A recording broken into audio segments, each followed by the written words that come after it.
E por que não sei? Tá vendendo passarinho, né? Lá na Europa. É mesmo?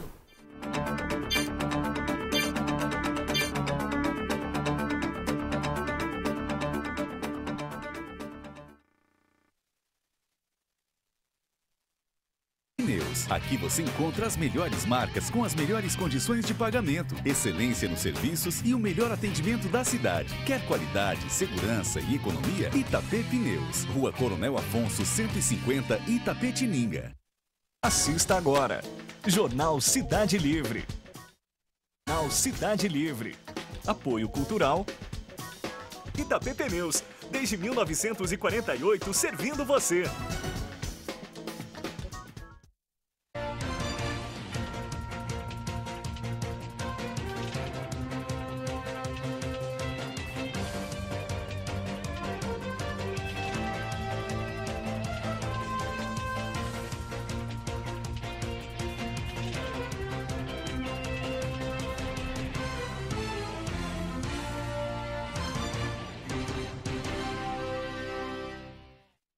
Boa noite, Itapetininga. Começa agora mais um Jornal Cidade Livre, ao vivo dos estúdios da TVI para o canal 99 da NET e para todo mundo através do site www.tvitap.com.br, onde você pode interagir conosco aqui com os nossos amigos, debatendo aí as principais notícias do dia dessa quarta-feira, dia 29 de agosto, isso? 28 de agosto, está acabando o mês de agosto, que para alguns místicos não é um bom mês. Na verdade, concorda com isso, Amador Leonel?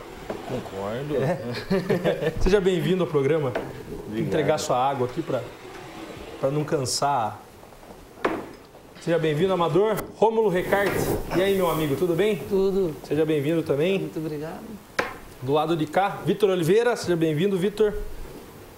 Boa tarde, né? Obrigado pelo convite. E a Copa TVI de futsal vai sair? Tá uma correria aí, cara. Tiro tomando não dos empresários, alguns sim. Né? Tem 200 times já inscritos ou ainda não? Só tem, acho que até ontem só estavam 2 vagas, né? São 72 equipes, só estavam 2 vagas na Sub-17 e tinha fila nas outras categorias. Né? Professor João, seja bem-vindo. Obrigado pelo convite novamente, é um prazer estar aqui. Então esse é o nosso grupo de hoje aqui para debater as notícias do dia e vamos a elas. Uruguaio do Mais Médicos faz seu primeiro atendimento em Pernambuco. O médico uruguaio Gonzalo Lacerda Casaman, de 31 anos, do programa Mais Médicos, fez seu primeiro atendimento no Brasil nesta quarta-feira, dia 28, por volta das 13 horas, ao socorrer uma mulher atingida por uma moto no município metropolitano de Vitória de Santo Antão, em Pernambuco, onde está sendo ministrado o treinamento para os profissionais estrangeiros. Entendi tudo o que ele disse, afirmou Helena Paulina de Araújo, de 63 anos. Ele me disse para ficar calma, me tirou da rua e me examinou. O médico vinha do almoço e contou ter ouvido um barulho forte. Em seguida, viu a senhora no chão, no meio da rua Eurico Valois, na área central, onde se localiza a Faculdade Miguel Arras. Casaman a levou para a calçada, fez um exame preliminar e percebeu escoriações no joelho e cotovelo esquerdos sem gravidade. Então, aí o primeiro atendimento do Mais Médicos, feito por um médico uruguaio no Brasil, e foi meio por acaso. Rômulo, e aí, o que você acha desse Mais Médicos e a polêmica toda gerada pelos conselhos de medicina? Olha, eu acho que é uma iniciativa interessante, o Mais Médicos. Você está levando o médico por onde não tem. Mas, por outro lado, tem que ver bem a questão da língua em si, porque em muitos desses lugares o atendimento ele se baseia praticamente na comunicação. Já visto que não é... Haja visto que todo mundo sabe que tem a maioria dos postos de saúde no interior das regiões no norte, no nordeste, não tem equipamento para exame. Essas coisas vai depender muito do diagnóstico na conversa entre os dois. E não é só o médico ser entendido, é ele conseguir entender a população também. Tem que olhar bem a questão da língua, nesse caso. Professor, e o Mais Médicos e a vinda dos cubanos para o Brasil? Teremos uma revolução bolivariana agora de verdade? Para eles é bom, porque eles morrem fugindo lá, morrem no mar, né? Fugindo de Cuba, né? Depois que a União Soviética deixou de sustentá-los, né? Mais alguns outros países. Então, para eles é excelente vir para cá, não só pelo dinheiro, obviamente, pelo emprego, mas pela liberdade que eles vão ter aqui, mais liberdade do que eles têm lá em Cuba. A gente sabe que o povo de lá não tem liberdade. E o problema é, se o governo tem dinheiro para pagar 1 bilhão e 400 milhões até o final do mandato da Dilma, deveria comprar raio-x para colocar os postos de saúde da cidade. Equipá-los, né? Para o médico daqui querer ir pra Colocar lá. raio-x nas cidades do interior, montar os postos de saúde em cidades que não tem, né? Tem muitas cidades brasileiras que não têm posto de saúde, né? Então eu acho que deveria investir mais na infraestrutura do sistema de saúde no Brasil. E a vida dos cubanos, o senhor é a favor ou não? Eu não sou a favor, não. Eu acho que os médicos brasileiros precisam realmente fazer o que eles estão fazendo. Eles precisam protestar e continuar protestando, porque se eles alegam que não vão trabalhar porque não tem infraestrutura para trabalhar, não tem laboratórios e todos os equipamentos, eles têm mais é que lutar mesmo para conseguir colocar investimento na infraestrutura, nas cidades, e aí eles poderão trabalhar no país onde eles se formaram e tal, né? Onde eles falam a língua deles e tal. Então, não precisam sair fora do Brasil. Acho que eles têm que lutar para ficar aqui no Brasil. Né? Concorda, Amador? Não. Não. A primeira coisa que eu não concordo é o fato de ser bom para os médicos cubanos virem para cá, que eles vão experimentar uma liberdade.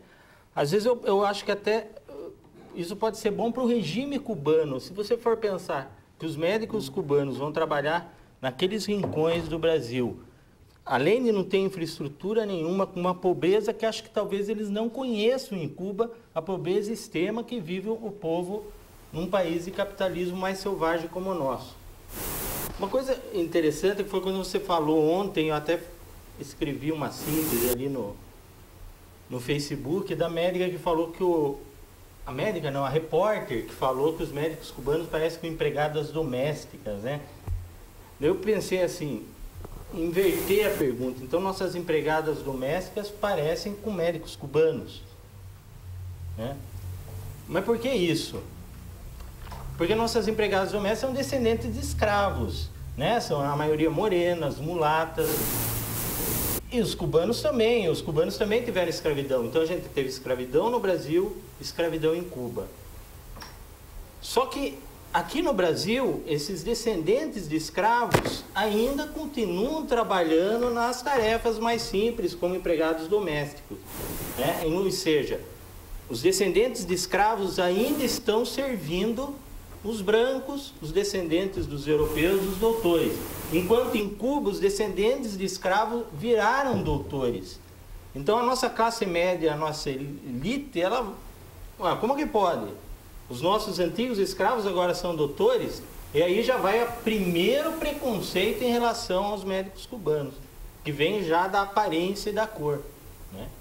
E outro é o preconceito em relação a Cuba, em relação à esquerda, que eu acho que é histórico, né?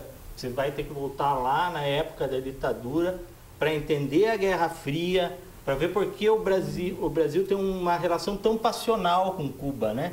Você vê outras ditaduras e o brasileiro nem toma conhecimento, mas por que a ditadura cubana é tão preciosa para a gente tem que amar tanto, odiar tanto? Aí você volta na década de 60, quando o interesse americano em dominar a América Latina foi mais alto no sentido de criar essa mentalidade no povo brasileiro. Aí foram criados, por exemplo, o IPES, o Instituto de Pesquisa e Estudos Sociais, que era um programa que colocava documentários, panfletos, tudo para mostrar o perigo de Cuba, o perigo que o regime socialista representava para o povo brasileiro e colocar esse medo no brasileiro, para o brasileiro poder aceitar o golpe de 64, né?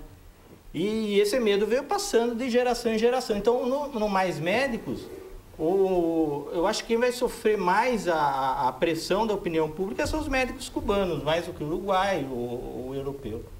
Concorda, Vitor? Até seria interessante se a gente ver se tem algum médico que veio, por exemplo, da Costa Rica, do Haiti, que são ilhas capitalistas, onde existe liberdade. Né? Tem médicos lá que estão vindo de lá para cá também, né? Porque a ilha que não tem liberdade, que, não tem médico, que é pobre, que não tem dinheiro, mas está exportando médico, na verdade, está fazendo um auxílio ao Brasil, um favor ao Brasil. Porque esses médicos fazem ações humanitárias, eles vão para a África, eles vão para a Venezuela, eles vão para países pobres, inclusive para o Haiti também. Então, agora estão vindo aqui para o Brasil, para o pobre Brasil, que também precisa desses médicos, porque não tem médicos suficientes no Brasil para fazer esse atendimento. Então, é importante a gente ver isso. Infelizmente, o ditador Fidel Castro é tão burro que lá ele investiu em educação, né? Um ditador que investe em educação é uma mula. Porque o cara que quer se manter, perpetuar no poder, ele investe na deseducação, né? É o que é o Brasil. O Brasil é um país que tem uma educação fraca e mantém esses políticos no poder. Já o Fidel é burro e mesmo assim continua no poder. Tem alguma coisa errada aí, né? Concorda, professor? Ou não? Por que Cuba está ajudando o Brasil que deve ser mais rico? A gente precisa entender que Cuba foi um laboratório de um socialismo imaginário, né? Que foi sonhado pelos líderes mundiais, né? Foi um laboratório mantido pela União Soviética, Rússia e outros países que sonhavam com um socialismo imaginário que não deu certo, certo? Esse socialismo que foi implantado na Alemanha, que se juntou, que depois se juntou e tal, União Soviética, que depois foi dissolvida. Esse socialismo, esse modelo de socialismo que foi implantado não deu certo, né? Onde não existe mercado, o governo é dono de tudo e tal. Então, Cuba foi um laboratório. Então, por isso que conseguiu Cuba se transformar num país que gerou um sistema de educação muito legal durante um período, né, que formou muitos profissionais e tal. E só que a situação hoje é totalmente diferente, né? Hoje o povo de Cuba não está contente, porque a situação lá é muito difícil, né? Estão sem dinheiro, não tem, né? Tem quem mantenha o país, né? Então, obviamente que os médicos que estão lá, eles querem sair, obviamente, para ajudar não só socialmente, mas eles querem trabalhar, eles querem emprego, né? Porque eles ganham muito pouco lá, né? Então, mesmo que eles vão ganhar muito pouco aqui, é mais do que eles ganham lá, entendeu? Então, existe esse interesse também. Agora, eu volto a repetir, eu acho que os brasileiros, nós temos que defender os brasileiros. Se os brasileiros, os médicos, estão contra, eu acho que tem que ficar do lado deles. A minha opinião é essa. Além de tudo, Cuba não está simplesmente auxiliando o Brasil. Cuba está cobrando esse auxílio, pegando boa parte do salário dos médicos que estão mandando aqui. Se isso é liberdade, onde o governo pega seu salário diretamente para ele, não quero essa liberdade. Aqui tem imposto de renda, tudo bem. Mas lá eles estão mandando profissional para fora e captando dinheiro para o país. É quase um subfinanciamento da República Cubana que a gente está fazendo para esses médicos também, que vê esse lado. Mas a diferença se o Brasil contrata parceria público-privada ou organizações sociais, onde a organização social contrata o médico e paga, e a organização social ou as PPPs ficam com parte dos salários, é a mesma coisa. A diferença é que é um governo. Não, isso é uma terceirização. Vitor, a terceirização é para administração de hospital. Ali a gente está falando de contratação subterceirizada. Então vamos montar uma firma para contratar as pessoas para trabalhar para os outros, vão ficar com 60% dos salários deles, é certo. Mas o capitalismo não é assim? Não, o capitalismo é isso. Não é a mais-valia? Isso não é a mais-valia? A gente pode própria mais-valia? Uma construtora brasileira que vai construir uma obra, sei lá, no Iraque, como construiu sempre, ou em qualquer lugar. Os profissionais que vão trabalhar lá, eles não são pagos direto pelo governo. O governo paga a empresa e a empresa leva os profissionais para trabalhar. Fica com muito mais que 60%. É um contrato de uma administração de uma obra, não uma prestação de serviço única. Mas não é um acordo bilateral aí? É a mesma coisa, é uma prestação de serviço médico. Então, para você ver como tá bom em Cuba, os caras estão fugindo para cá para dar metade do salário para o governo. Mas vai fugindo. No Brasil também as pessoas saem e se arriscavam para pular nos Estados Unidos. Eles não são, eles são considerados servidores públicos lá, esses médicos que estão vindo para cá. Não isso aqui. Aí eu também acho que aí tem uma jogada política, né? O ano que vem tem eleição, eles vão trazer um monte de gente que vai trabalhar para a reeleição da Dilma. Aí, quer dizer, eles já mandaram para estudar lá, né? Ligado ao sindicato. O Mais Médicos, na sua visão, é um programa bom? Falta médico no Brasil ou não? O problema é a infraestrutura na cidade. Melhorar a pergunta. A formação médica no Brasil é boa? É boa e eles fazem residência. Esses médicos que estão chegando aí, da Espanha, desses países aí, eu não conheço profundamente. Obviamente, eu não posso avaliar o sistema de educação da Espanha e tal, mas a gente vê que parece ser confiável, muito confiável. Agora, eu não sei ultimamente como é que anda a situação da educação em Cuba.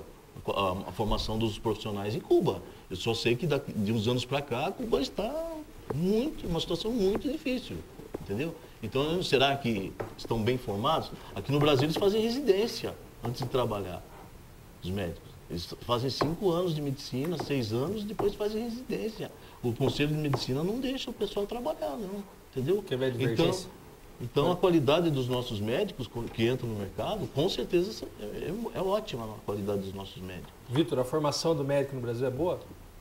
Não, na verdade é eficiente, é pouco, como até a gente comentou semana passada aqui, não tem médicos, não tem estudantes negros nos cursos de medicina na USP, por exemplo, nas universidades públicas, é elitizado, é corporativista, então não é acessível a todos, é um filtro social, pobre não entra, então daí não tem médico com cara de empregada doméstica no Brasil, como foi comentado. E a gente sabe que não está bem porque, se comparado com Cuba, que a gente não sabe se está bem, Cuba tem feito descobertas de cura para alguns tipos de câncer. No Brasil, a gente ainda está patinando nisso, depende de remédios de fora e tal. Então, acho que a gente precisa melhorar.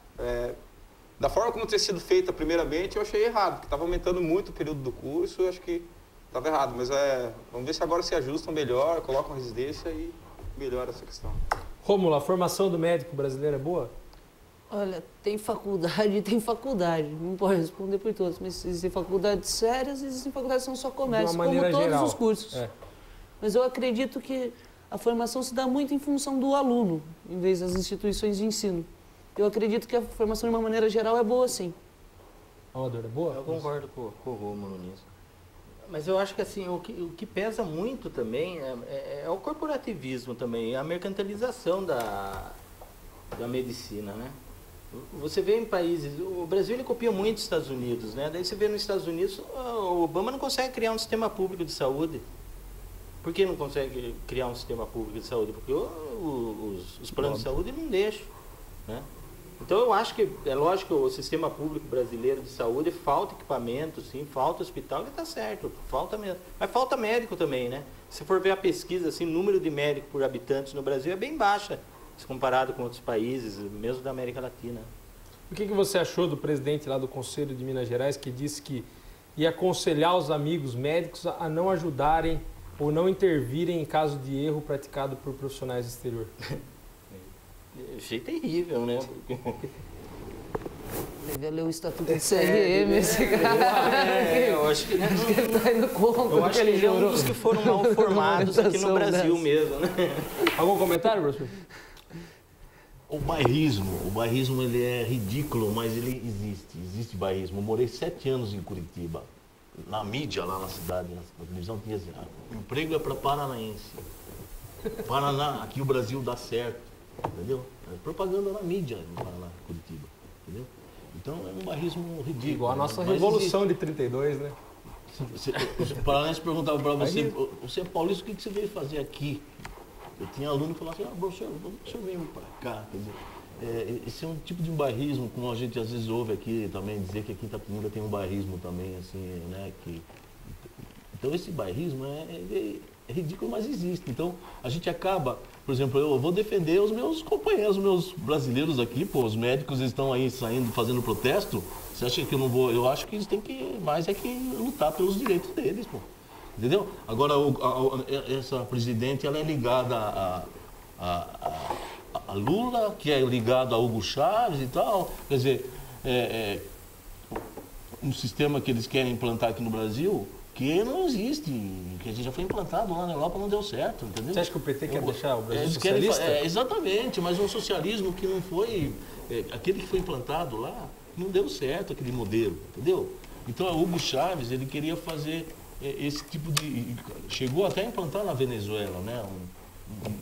Digamos, um indício de socialismo e tal, mas não dá certo. Eu acho que os médicos, eu estou do lado dos médicos brasileiros aí que estão lutando aí pelos investimentos na parte de infraestrutura. Vamos lá, para a próxima notícia.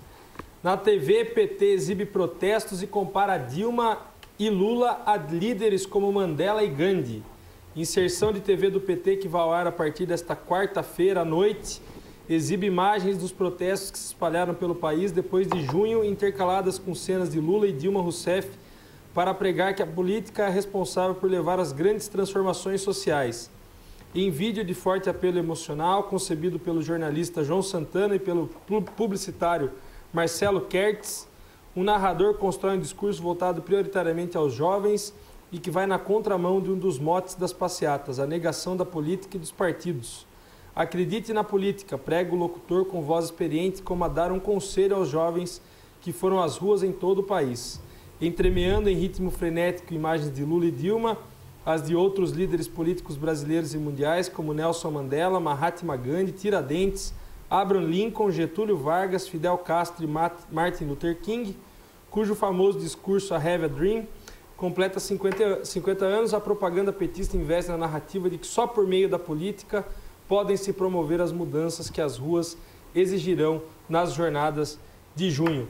Vitor Oliveira, o PT é esse grande partido de massa dos trabalhadores aí, que, com esses líderes populares, a esse ponto de Nelson Mandela, Gandhi, Fidel, Abraham Lincoln e Luther King?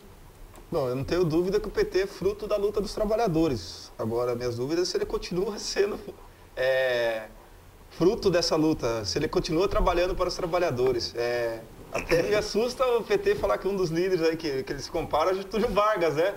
Um ditador, alguém que lutou contra os trabalhadores, que fez esse sistema de sindicato pelego que está aí funcionando hoje no Brasil, que jogou contra os trabalhadores muitas vezes. E agora o PT também está usando a imagem dele para se promover. É complicado. Até se o professor comentou que o PT está tentando implantar o socialismo aqui no Brasil. Se fosse isso, eu seria do PT. Infelizmente, não é. Rômulo, e aí? Eu acho que a Dilma Vai chorar? se compara com o Malcolm X em vez do Martin Luther King, pela história que ela tem. Não sei o que dizer. Eu acho que, número certo, está tendo tudo isso de protesto, passeata, é porque não estão felizes com o governo. Não quer dizer que é o governo que está querendo levar o povo para a rua para fazer pressão no Congresso, que não é. E agora vem com essa política que está representando todo mundo. Não é com o PT, não é com o PSDB, não é com o PMDB, não é com ninguém. O pessoal está descontente com o nosso sistema de política que está indo para a rua. Vai tentar usar isso para dar um golpinho popular, para chamar atenção para si, que vão ser os grandes heróis. Eu acho um pouco hipócrita. Professor, e aí? O que o PT representa na história do Brasil? O PT é muito importante na história do Brasil. O problema são os líderes do PT que conseguiram tirar aqueles que lutaram para formar o PT, Hélio Bicudo, a própria Marina Silva, várias pessoas idôneas, né, que ajudaram a formar e lutaram pelo partido e tal, afastaram-se. Então, quer dizer, foram ficando as pessoas que estão, digamos assim, com sede pelo poder e fazem tudo pelo poder. A gente tem essa impressão. Tudo vale para o poder, né, por parte desses líderes que estão no poder aí, né, do PT. Então, o partido em si, ele tem um valor muito grande. E a gente não pode criticar o partido, a gente tem que criticar as pessoas que estão liderando no partido e que estão indo para um caminho que não é bem aquele que era o ideal do partido, né? Que é um partido que tem um valor muito grande, né? Conseguiu lutar contra os capitalistas do Brasil e muitas vitórias foram conseguidas aqui, né? A própria CLT, a lei 13º, férias, tudo isso foi a luta dos trabalhadores que se conseguiu, né? Entendeu? Amador Leonel, e aí? O PT pode se equiparar a esses grandes líderes, essas grandes revoluções populares que aconteceram no mundo? Aconteceu aqui no Brasil também? Eu acho que é cedo para fazer esse tipo de comparação, né? Eu acho que foi meio infeliz essa propaganda do PT. Será, né? Será hoje. Será. Às 8h30 da noite. É meio infeliz aproveitando a passeata que em muitos casos estava sendo feito contra o PT. Eu acho que vai, não só o PT, todos os partidos vão acabar tentando aproveitar a situação da passeata de alguma maneira. Ou contra o PT, ou o PT agora, não sei que tipo de raciocínio que eles estão querendo dizer em relação às passeatas. Não tem relação? Você acha que o PT não foi um dos propulsores disso? Não, de forma alguma. Eu acho que a passeata começou com, acredito, com o PSOL, com partidos de esquerda que não o PT. E após, quando a passeata inchou, na verdade, foram pessoas que iam contra o PT, na verdade, né? Eu acho que aquela classe média que não gosta do PT que foi que inchou as passeatas. Mas a proposta inicial era uma proposta mais à esquerda do que esse PT que está aí. Não sei. Romulo, você acha que o PT pode voltar a essa origem de esquerda ou não? Ele tem que se manter nesse governo meio social-democrata, mais diplomático com as relações, mais de coalizão? Eu acho que é praticamente impossível. Como o professor mesmo falou, algumas das principais bandeiras do PT, das pessoas mais importantes da sua criação, pularam fora do PT porque não virou naquilo que era o planejado por eles. E ficou esse núcleo que está agora do PT, que é o Genuíno, o Lula, a Dilma, que eles são mais abertos, tanto quanto ao capital, quanto à negociação. E negociam mesmo e não escondem ninguém. Estão negociando cargo, tudo para manter sua aprovação tanto no Congresso quanto em todo o resto. Que é uma das coisas que faz parte da política, é a negociação. Mas tem que se ver até onde se deve negociar. Você acha, Rômulo, se o PT tivesse seguido a linha histórica aí dessa classe trabalhadora, tivesse dado um golpe no capital, fechado o país às importações e exportações aí de grandes indústrias internacionais, fechado, rompido com o FMI, você acha que ele teria apoio popular? Se ele tivesse se mantido nas origens? Olha, popular eu não sei, mas militar, conhecendo o nosso país, eu acho que não. Acho que não ia conseguir, né? Então ele teve que dar uma mudada no discurso? Teve que dar. Senão não ia conseguir, né? O ponto que eu digo, você tem um discurso de 20 anos, você muda ele do dia para a noite, a hora que você chega onde você queria chegar com esse discurso. O ponto da hipocrisia, da mudança por mais conveniente. Concorda? Eu concordo que não dá para ser feito de uma hora para outra, você fecha o país, mas só que na verdade ele não tentou em nenhum momento também romper minimamente com isso, nenhuma política de base, nada que quebra o conservadorismo. Hoje o máximo do conservadorismo está lá estampado na Comissão dos Direitos Humanos, que sempre foi do PT e está lá sobre as asas deles, o Marco Feliciano. Então assim, não dá para falar que ele fez o que dava para fazer, porque não tentou sair um pouquinho que fosse da linha. Ele pagou a dívida do FMI, não questionou e internalizou ela, porque hoje a dívida interna é muito maior e continua indo para as mesmas 20 mil famílias aí. Então, quer dizer, não precisava não pagar, não dá o calote, faz a auditoria dessa dívida, vê se está correta essa dívida, não precisa não pagar. E outra, o Brasil como a 7ª maior economia do mundo, a gente precisa ver se é o Brasil que depende tanto desse país e se os países também não dependem muito do Brasil. Já pensou esse pessoal sem o silício que tem aqui no Brasil, o que seria deles hoje, né? Eu acho que até o PT paga com essas passeatas, paga um pouco pela covardia dele, né? E por não ter politizado o povo, né? Por não ter dado educação no povo. Então, quando a pessoa vai na passeata pedindo... Rasgando as bandeiras vermelhas. Rasgando bandeira vermelha, pedindo volta da ditadura. Né? E você vê mais... Sinceramente, eu não vi o povo, a periferia nas passeatas. Eu vi a classe média e a elite, né? Eu tinha um senhor... Que ela tira foto e postar no Instagram. Então o povo mesmo você não reage ainda, né? O PT está pagando por não ter dado educação, não ter politizado o povo brasileiro, a periferia. Né? Concorda, professor? Concordo, sim. Eu acho que o PT ele criou uma expectativa muito grande para o povo, entendeu? Você sabe, quando o povo tem aquela expectativa, olha, quando o PT ganhou a eleição, o Lula, né, que ele tentou várias vezes, foi uma expectativa muito grande. Apesar de que quem elegeu o Lula foi o Nordeste, o Norte, Rio de Janeiro, o pessoal aqui do Sul, São Paulo, Santa Catarina, Paraná, ainda continua aquele... digamos assim, o preconceito mesmo, né? Que também não está certo, né? Existia aquele preconceito.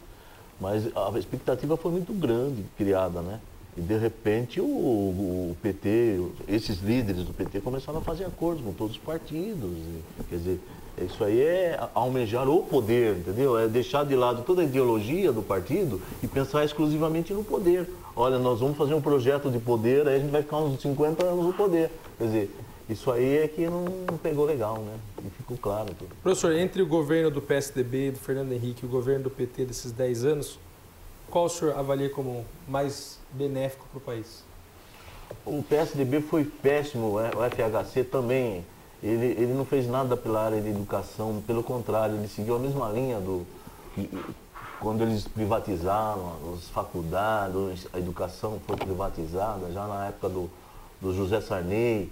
Eles fizeram um acordo, né, com o Bangladesh, vários países, fizeram um acordo dizendo que iam investir no ensino fundamental e deixaram o ensino superior e o ensino médio totalmente aberto para privatização e foi privatizado. Então, eu acho que o PSDB na área de educação foi péssimo também. Agora, esse governo não fez nada para melhorar também. Esse governo do PT também continua. Eu, inclusive, participei aqui de um programa, falei, olha, hoje, quem é mestre e doutor não consegue emprego nas faculdades. Porque as faculdades colocam alunos para dar aula, muitas vezes, graduados e tal. Quer dizer, é um absurdo o que aconteceu na área de educação, entendeu? Está muito mal fiscalizada pelo MEC. Então, isso aí tudo não é só culpa do PSDB, do PT, entendeu? Então, é por isso que a população também, hoje, esse movimento de rua aí, o povo também é assim, tá? Ó, eu não quero saber de partido político, não. O nosso movimento é para a gente conseguir passagem de ônibus de graça, entendeu? Agora, quem que vai conseguir, se é o PT, o PMDB, quem é, entendeu? Então... Vitor, qual que foi mais benéfico para o Brasil, o governo FHC ou o governo Lula e Dilma agora? Sem dúvidas, o governo PT foi melhor, se a gente pegar os números, né? Mas se não fosse o governo FHC, o que seria do governo do Lula, né? Porque ele precisa de um governo para ficar batendo, para mostrar que o dele é melhor, né? E se tira vantagem disso, mas a gente não tem um outro governo, mais ou menos, que a gente possa comparar com o do Lula para ver se isso realmente é bom para o Brasil, porque ele não rompeu com as políticas do Fernando Henrique. O ProUni já existia, Bolsa Família já tinha outro nome, que eram pequenos, mas já existiam, então assim, não teve nada de novo. Ele se aproveitou de um vento bom da economia mundial, principalmente da China, e implantou alguma coisa social ali e o resto ele manteve, né? E aí o que é pior, porque todo mundo falava que o PT era um partido de esquerda, então essa população que ela fala nem esquerda nem direita, porque a referência de esquerda que ela tem é do PT, mas é um partido que governa para o Eike Batista, para os grandes empresários aí, não é um partido de esquerda, né? Amador, qual foi mais benéfico? O governo do PT, né? Principalmente o governo Lula. Se você for ver os números da economia, os números sociais, o governo Lula com o governo FHC, o governo Lula dá de lavada, mas foi aquilo que o Vitor falou, foi meio uma continuidade do governo FHC, né? Eu acho que o mérito do FHC foi no controle da inflação, né? Na parte econômica. Mas o governo Lula foi melhor. Inclusive o marketing no exterior, né?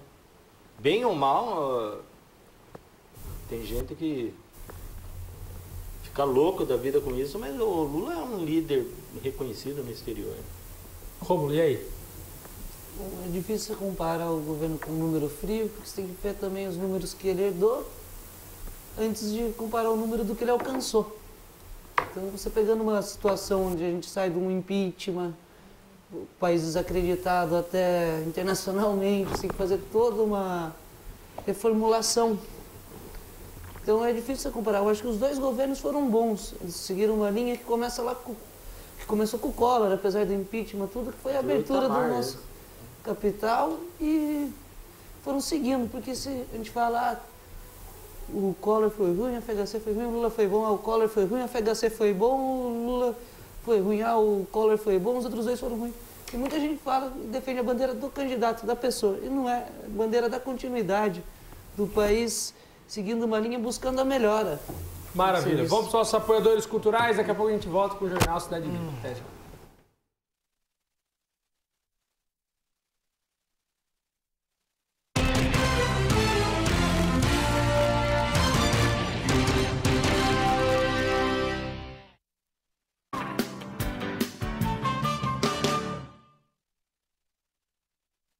Você está assistindo Jornal Cidade Livre.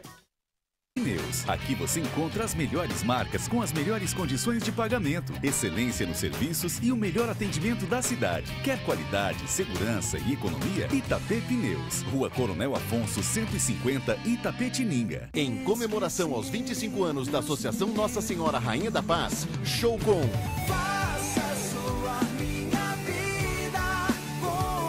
Anjos de Resgate, dia 1º de setembro às 5 da tarde. Prestigie!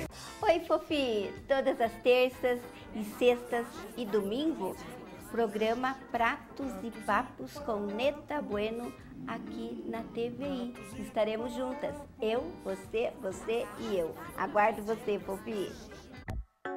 Pratos e Papos. Apoio Cultural. Kiko Gás, imediatamente em sua casa. Ligue 32710280. Itapa, Shopping do Padeiro, www.itapa.com.br. Tatá Parafusos, aqui você encontra tudo o que precisa. Todeskine, a gente ama mudar com você.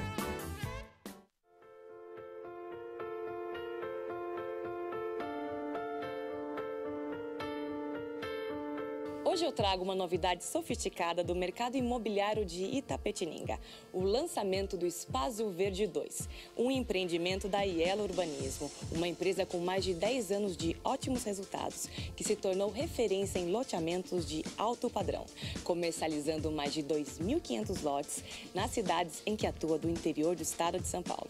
A Aiello está na cidade há 5 anos e já comercializou cerca de 400 lotes com o sucesso do lançamento do Espaço Verde 1, que foi 100% vendido em praticamente 30 dias, criando o melhor cenário para morar integrado à natureza em Itapetininga, ao lado do Clube dos Bancários.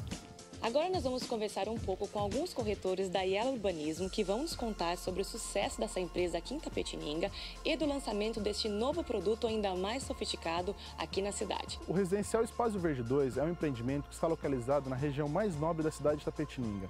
Ele é composto de 160 terrenos de 360 metros quadrados. Ele está próximo do Clube dos Bancários e ao lado do Residencial Espaço Verde 1, que já foi um sucesso de vendas, né? Ele tem uma portaria inteligente, ao lado da portaria está o salão de festa, ele vai vir com academia, sauna, gourmeteria, quadra de tênis, playground, piscina aquecida com deck, borda infinita, em volta de um lindo lago que só a Ielo poderia trazer para Itapetininga. Agora que você já conhece um pouco dos atributos desse produto, venha fazer uma visita ao plantão de vendas da Ielo Urbanismo. Espaço Verde 2 Itapetininga. A vida que você sempre quis com a qualidade que a sua família merece.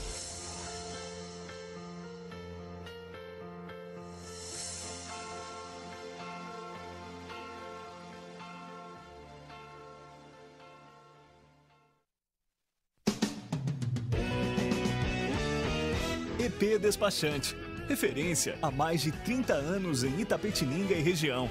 Oferece diversos serviços em um só lugar, sempre com agilidade e excelência no atendimento. Licenciamento, transferência, recurso de multa, defesa e renovação de CNH. EP Despachante, assessoria e consultoria que você merece. Rua Domingos José Vieira, 1142.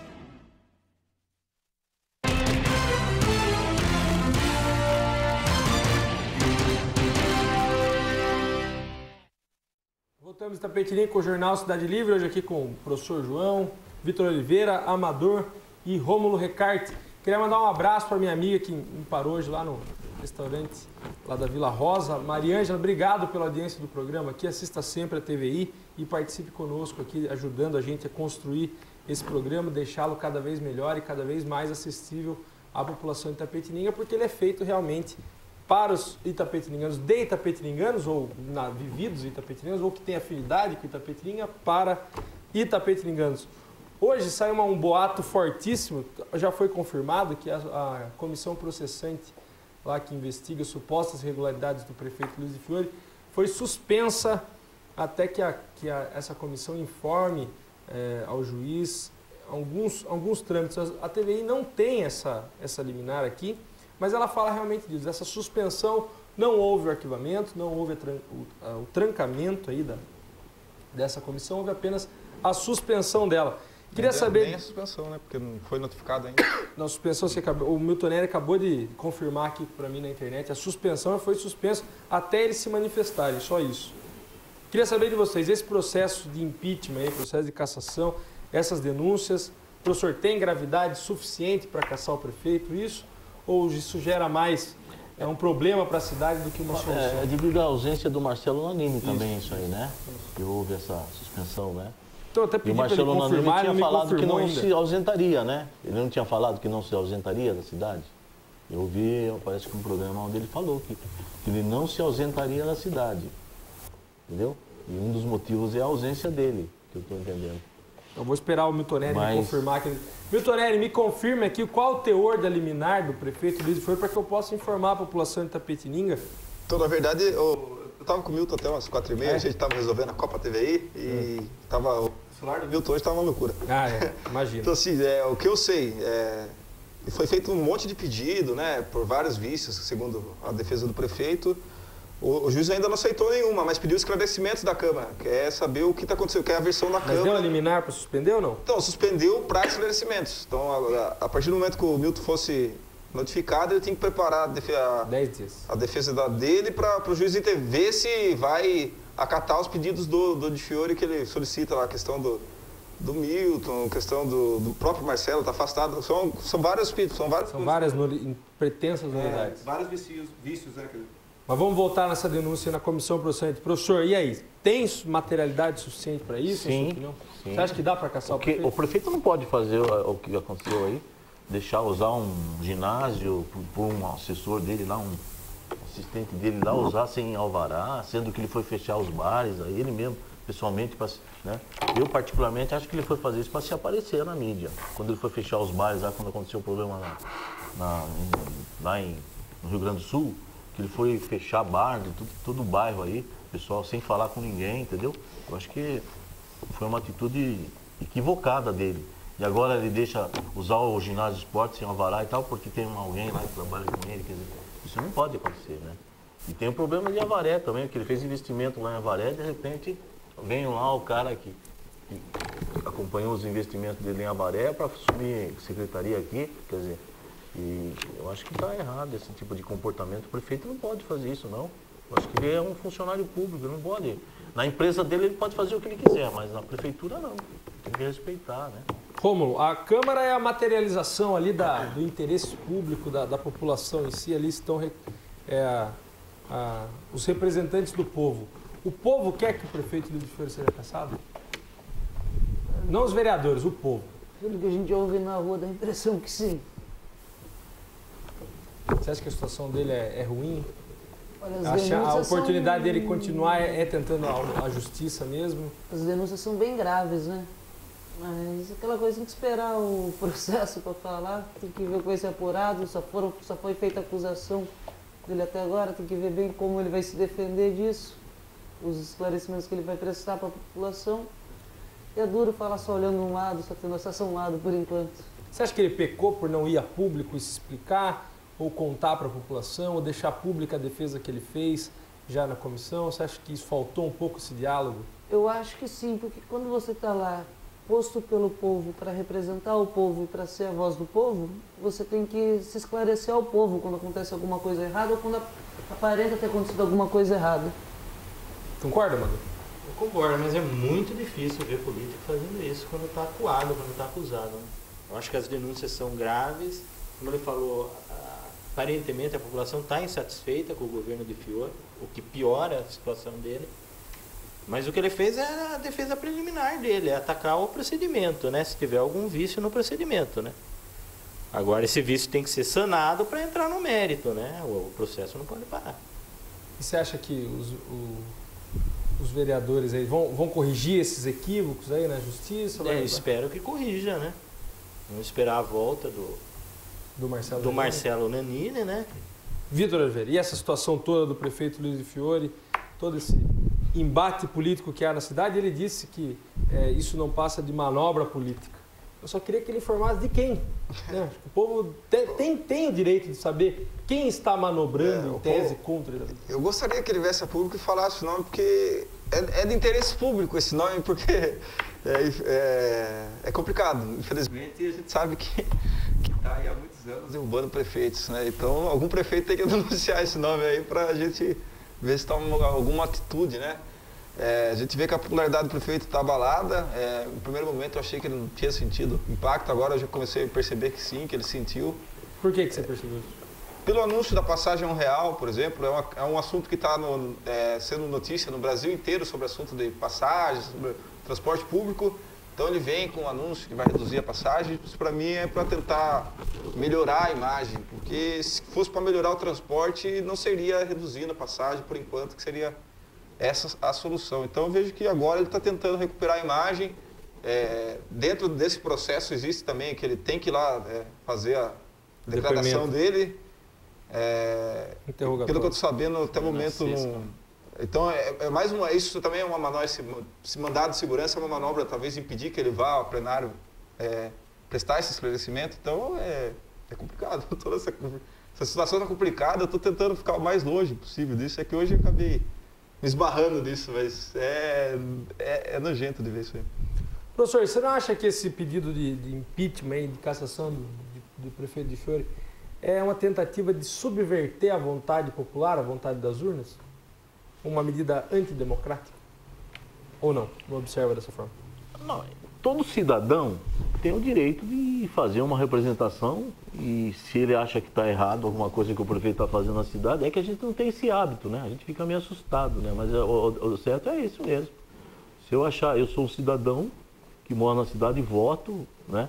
Quer dizer, eu tenho direito, se eu achar que o prefeito utilizou mal o dinheiro público e fez alguma coisa, eu tenho direito de chegar e fazer uma representação na Câmara para que haja, digamos assim, pelo menos o receio do político, do governante, de fazer alguma coisa errada.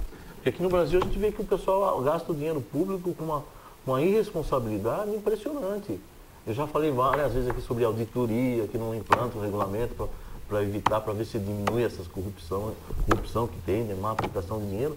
Mas é uma luta difícil de regulamentar a auditoria no Brasil, né? Entendeu? Isso eu já falei aqui. E isso não existe, não existe. Então, quer dizer, as prefeituras ficam à vontade. O Tribunal de Contas é um órgão que trabalha assim, demora muito para fiscalizar as coisas, entendeu? Então, eles ficam muito à vontade para gastar o dinheiro. É fácil de desviar dinheiro de prefeitura e tal, entendeu? Então, o povo tem que ficar em cima mesmo. Eu acho que está certo. A moça...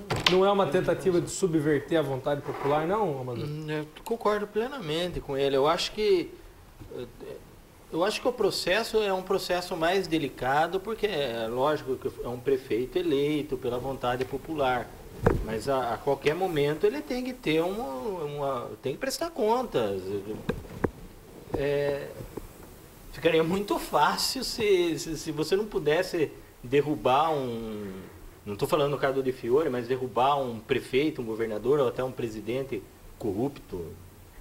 Você tem que ter esse poder o cidadão tem que ter esse poder de se organizar e os órgãos competentes, seja no caso do presidente do Congresso.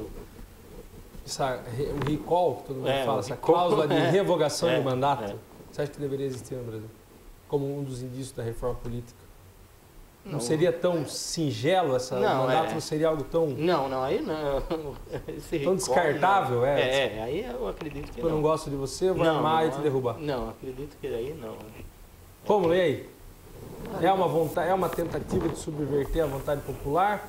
Ou você acha que há indícios suficientes, as denúncias são graves, capazes, inclusive, de fazê-lo perder o mandato? No caso deles, por enquanto está só a denúncia, ele apresentou a defesa prévia.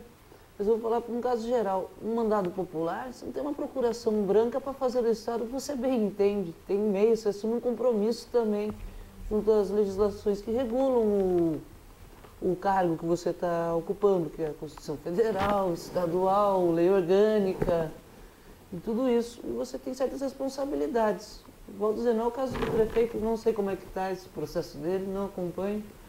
Mas o X da questão é que não é revogar a vontade popular. Ele tem um compromisso, ele foi lá eleito pelo povo, mas ele tem que agir numa diretriz que o cargo exige, que o povo exige também. Maravilha, vamos para a próxima notícia aqui, falando disso que o Vitor tinha nos falado. De Fiore anuncia a tarifa de transporte coletivo a R$1. E olha, nem precisou de manifestação, Vitor. Pois é. O prefeito anunciou a redução da tarifa a R$1 a partir de 5 de novembro. Na mesma data, ele também prometeu a instalação de um terminal urbano na rua Coronel Afonso e o início das atividades da nova empresa de transporte público na cidade, que será a Aviação Rosa, que substituirá a Nossa Senhora Aparecida. O anúncio foi feito durante uma reunião com comerciantes na sede da Associação Comercial de Itapetininga. Aqui nós vamos debater 3 pontos. O primeiro, a tarifa a R$1. É possível em Itapetininga, Rômulo? Ou a prefeitura vai ter que subsidiar muito e vai ser, no final, um gasto elevado, gasto público elevado? 2 pontos. Para o cidadão pegar o ônibus, eu acho que tem que ter uma diferença boa realmente para o táxi de R$1, que leva a pessoa até com mais conforto do que o transporte circular e faz a mesma linha. Então, uma tarifa de R$1 torna mais interessante e viável para a pessoa pegar a circular. Só que tem justamente essa questão de dinheiro. Tem que ver quanto foi acertada a tarifa na hora da contratação da firma pública, quanto a prefeitura vai ter que subsidiar isso. Isso vai subsidiar 50 centavos da tarifa, que vai dar mais ou menos um gasto de 3,2 milhões por ano. Vale a pena ou não? Pode repassar para o consumidor, no caso. Eu acho que vai acabar sendo repassado para o consumidor isso daí. Amador, e esse R$1 de tarifa? Eu concordo com ele. Eu acho que vai acabar repassando para o consumidor, né? De uma forma ou de outra, nós vamos pagar porque o subsídio da prefeitura é de imposto. De recolhimento. Né? De qualquer forma, a gente vai acabar pagando, né? Mas você acha que é uma saída boa? Itapetininga tem um transporte que pode atender bem aí com R$1 a passagem de ônibus? Bom, olha, por enquanto o transporte público de Itapetininga não vale nem R$1, né? Mas, agora, a promessa de campanha dele era de melhorar o transporte, de construir o terminal. Agora está vindo uma outra empresa, né? Vamos ver se agora vai valer pelo menos R$1, não? Vitor, e aí? E R$1? Dentro disso, na administração, quando a gente faz a gestão de preços, existem os preços elásticos e inelásticos. O preço inelástico, mais ou menos, para as pessoas entenderem, por exemplo, a azeitona, custa R$2. Se baixar para R$1, não aumenta a demanda de compras, porque quem consome azeitona, consome. Não adianta o mercado fazer uma promoção de azeitonas que não vai aumentar a demanda no mercado, vai só reduzir o lucro. Na questão do transporte, hoje em dia, se você perguntar para as pessoas por que ela não utiliza o transporte, eu acho que a maior resposta vai ser qualidade, atraso, do que o valor da tarifa. Hoje, boa parte das pessoas que utilizam o transporte público é de vale transporte, que as empresas pagam. Então a pessoa paga cerca de 6% e o resto das empresas que financiam nessa redução. Então o trabalhador realmente ele ia receber muito pouco. Quem mais ele ia ganhar com isso é o comércio, no caso. Não creio que vai aumentar tanta demanda por isso. E se aumentar com essa qualidade aí vai cair mais a qualidade ainda. Então, quer dizer, eu não sei se Itapetininga tem capacidade para subsidiar 3,5 milhões por ano no transporte, visto que é o custo aí de algumas secretarias, aí, por exemplo, do esporte é 3 milhões, se não me engano, o investimento da Você acha que não compensa? Não, pode até compensar, se melhorar a qualidade do transporte, se vir os ônibus de ar-condicionado que ele prometeu. Não compensa subsidiar, eu digo. Compensa, mas desde que seja de qualidade. Agora, subsidiar o transporte que está aí hoje, eu acho que aí é muito complicado, porque é ruim, atrasa, só vai piorar a vida das pessoas. A gente vai pagar mais imposto e não vai ter um retorno. Professor, R$1 na passagem. E aí? Eu acho que é aquela velha história da promessa, né? Porque, veja bem, ônibus com ar-condicionado, essa empresa nova que vem aí, será que ela vai colocar os ônibus todos com ar? A gente fica achando assim, isso é promessa, porque ônibus com ar-condicionado, R$1 para o povo, aí seria legal, hein? Seria muito bom. Agora, a prefeitura não tem dinheiro para ajudar na área de saúde, hospital, tem que melhorar o hospital, tudo, não tem dinheiro. Quer dizer, como é que ela vai subsidiar ainda mais Seria legal isso aí, é um sonho, né? A gente não pagar passagem de ônibus, tem metrô na cidade, tudo isso aí seria muito legal, né? Você acha que então não pode ser? Eu acho que está mais na promessa esse negócio, essa colocação aí. Vamos lá, e o terminal urbano na Rua Coronel Afonso? Ele quer se povoar o centro da cidade, o centro histórico, aumentar o comércio. E aí, o que o senhor acha dessa instalação? Precisa de Itapetininga um terminal urbano ali naquela região central ou aquilo vai afogar o trânsito ainda mais? Precisa reformular tudo. O transporte, Itapetininga, precisa fazer um monte de coisa assim, está precisando. Vitor Oliveira, e aí, o terminal ali? Não, sem dúvida a questão do terminal é necessária. Eu não sei qual o estudo que levou que aquela rua é a rua viável, né? Porque se for ficar só para ônibus, é uma das vias que levam a Campos Sales. Que quem vem da Alfredo Maia, shopping, todo esse tabãozinho, vem por aquela rua para entrar na Vigílio e ir para Campos Sales. Se for fechar lá, qual vai ser a rua que eles vão abrir para o pessoal pegar Campos Sales? Segundo, teoricamente ele queria melhorar o transporte para que tenha menos carros. Então, assim, acho que não vai tumultuar o trânsito. Mas eu não sei se aquele é o local adequado e não sei quais estudos, né? E nem, não estou vendo obra nem nada para começar em novembro. E onde será desapropriado, né? Porque vai ter que desapropriar alguma área. Amador, e esse terminal urbano ali na Coronel Afonso? Eu acho que qualquer iniciativa para melhorar o transporte público é boa. Eu acho que a situação do trânsito de Itapetininga, eu acho que no Brasil inteiro está ficando insuportável, né? O trânsito está cada vez mais carro, cada vez mais carro. Se não houver não só investimento no transporte público, mas também numa mudança de mentalidade para o brasileiro não querer comprar um carro só, mas querer também um transporte público de qualidade, né? Se você for ver na Europa, você não pega, é difícil uma cidade grande da Europa que tenha trânsito. Por quê? Porque eles têm uma cultura de andar no transporte público. O rico usa transporte público, que é de excelente qualidade. Então tem que haver uma melhoria no transporte e uma mudança também nessa mentalidade, né? De todo mundo ficar querendo só carro, e daí quando você anda de carro, mas você vai a pé, você chega primeiro.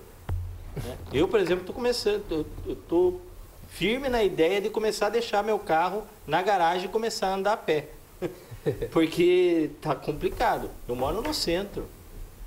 Já chegou de eu sair de casa e ficar 15 minutos parado ali na Júlio Prestes. Rômulo, e aí? E esse terminal urbano aqui no centro? Eu acho que não é tão necessário agora esse terminal urbano, porque a maioria das linhas de ônibus que a gente tem, elas em síntese, elas passam todas nas mesmas partes da região central da cidade. Só muda o começo e o final delas. Pode ser Chapadinha, Bancários, a maioria vai lá para Vila Regina, os prédios da prefeitura. Em síntese, todas as linhas elas atravessam Campos Salles, elas atravessam Virgílio, viram na Coronel Afonso ali sentido Mercadão, eu acho. É que eu acho que a cidade não é ainda tão grande para ter. Então não faz essa necessidade, você vai folgar mais de trânsito. A cidade não tem esse tamanho todo para ter um terminal. Para que a pessoa saia de uma região muito e já desça no terminal para ir de um lugar para o outro, né? Ela prefere descer nos pontos, né? Eu acho que o terminal pode ficar uma coisa meio sem uso, né? Sorocaba não tem. É usual. Sorocaba funciona, mas é um dois, né? né? É uma cidade bem maior. Bem maior. E o terceiro ponto, Vitor, vou começar com você. A nova empresa de transporte público na cidade era uma necessidade de Itapetininga, essa nova empresa, ou não? Ela já vem com todos os problemas inerentes a ela? O que você acha disso? Eu acho que a gente precisava de mais uma, não só de uma. Acho que esse monopólio é muito prejudicial para o transporte público de Itapetininga. Acho que a gente precisava de uma nova licitação, onde mais empresas pudessem participar, dividido por linhas, então cada empresa ganhava as linhas que fossem mais convidativas. Então, eu acho que essa forma hoje monopolista que está aí, independente da empresa que venha, eu acho que vai continuar ruim, porque é uma concessão de muito tempo, vários anos, né? Então, assim, eu espero que se pense em criar um novo meio de alterar essa licitação e que mais empresas possam participar. Professor? É isso mesmo, concordo plenamente com o Vitor aí. Tem que ter monopólio, qualquer tipo de monopólio é péssimo, né? Porque não tem concorrência, né? Então, pode vir aqui em Itapetininga, pode ter umas 3 empresas de ônibus, pode ter, sim, pode só dividir os bairros, a zona agrícola com uma empresa, dá para fazer isso aí sim. E uma empresa pública municipal de transporte? Lógico que eu sou amante dessa ideia, acho muito, muito proveitosa, porém com o caixa que a gente tem hoje, acho que não temos capacidade ainda para ter uma frota de 40 ônibus aí, mais 40 funcionários, motoristas, cobradores, etc. Então, acho que a gente ainda não tem essa estrutura, mas acho que isso deve ser um plano a longo prazo. Uma parte do que é arrecadado com isso deveria ser guardado para um fundo para se chegássemos nisso. Amador, e aí? Concorda também? Transporte público, uma nova empresa monopolista eu é acho ruim? que é meio difícil falar em transporte público. Municipal? Não, agora num governo do PSDB, né? Eu acho que fica meio estranho, né? Mas eu concordo com o Vitor, eu acho que seria interessante. E se tivesse o transporte público e outras empresas também fazendo concorrência, seria interessante. Gostei também da ideia do Vitor. Acho que o mais interessante para o momento são 2 empresas fazendo transporte público municipal. Numa análise aqui só, Itapetininga, segundo estudos recentes, 10 mil pessoas por dia usam o transporte público. No caso, seria dividir a miséria entre 2 empresas? Teria que fomentar mais o transporte público, talvez? Não abre licitação e não vem ninguém. As 2 empresas também seria uma forma de incentivar elas a melhorar e incentivar o cidadão a usar o transporte público. O problema do empresário é que ele quer que chegue tudo certinho, então, mas ele só vai lucrar, né? Teve 3 empresas que tentaram participar aqui. Foram 3 ou 4 empresas privadas que foram licenciadas para participar da licitação. Então, existe interesse. Então, o modo como ela foi feita para só uma empresa vencer. O problema é que a gente poderia ter na divisão de linhas, algumas linhas serem não tão rentáveis e aí algumas empresas não quisessem entrar, mas isso é uma forma assim, cria lá 2 linhas boas e 2 ruins, coloca no mesmo pacote, e aí as empresas concorrem. Então, eu acho que da forma como está hoje o monopolista, é uma das coisas que diminui muito essa demanda, porque se a gente pegar quantas pessoas hoje trabalham no comércio e precisam passar ali todo dia, eu acho que é muito mais do que 10 mil pessoas, né? Então, essa demanda pode ser aumentada. E tem uma demanda que usa o mototáxi, o táxi de R$1 também, que eu acho que não está incluído nesses 10 mil. Não está. Só de ônibus. ônibus. Né? Maravilha. Esse é o nosso Jornal Cidade Livre. Queria agradecer, professor, volte sempre, obrigado. Obrigado. E o seu livro, não trouxe para a gente sortear hoje? Meu livro, estou para vir aqui falar sobre o tema do meu livro com o Maurício no programa aí. E posso trazer mais assim. Maravilha. Obrigado, professor, volte sempre. Valeu, Vitor. Eu que agradeço o convite para estar aqui. E boa noite a todos de casa. Obrigado. Valeu, Amador. Valeu, agradeço o convite novamente. Boa noite a todos. Rômulo, obrigado. Obrigado a você pelo convite, agradeço a todos. Vai mandar um beijo para sua avó hoje, que você sempre manda? Vó, um beijo para você. E vamos deixar claro que a TVI vai ter um programa novo, Encontro com o Rômulo. Pode mandar, tá solteiro ainda, Rômulo? Podem mandar cartas aqui na TV, as meninas interessadas. A coisa você tem 24, 25? 23. 23 anos, advogado, de boa família. Mandem, meninas, cartas na TVI. Vamos ver se ele pra gente arrumar uma namorada pro Rômulo. Vamos ver se ele passa o Pio. O Pio é recordista de cartas aqui na TVI. Não, vamos ver se ele passa. Mas com o Pio não dá pra concorrer. O cara é jogador de futebol. Obrigado, pessoal. Esse é o Jornal Cidade Livre. Amanhã a gente está de volta ao vivo aqui às 18 horas na TVI, a TV que conta a nossa história. Fiquem com Deus e até lá.